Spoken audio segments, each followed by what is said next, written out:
So we've had a very speedy process to the legislation, and we'll look at that first. So we started off in June 2018 with the draft Registration of Overseas Entities Bill. And almost a year later, we had a report on the content of the bill. And at that point, the committee's conclusion was that the legislation was useful and in part well drafted. And at that point, it isolated some loopholes in the bill, which, if they weren't addressed, could jeopardise the effectiveness of the legislation.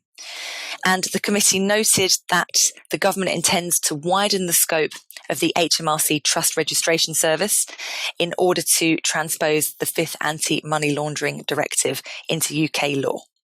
What it says is, for the purposes of this schedule, a legal entity is subject to its own disclosure requirements, first of all, if Part 21A of the Companies Act applies. So you're essentially subject to the PSC regime.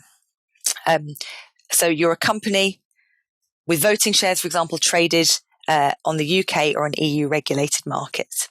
You can be an eligible Scottish partnership.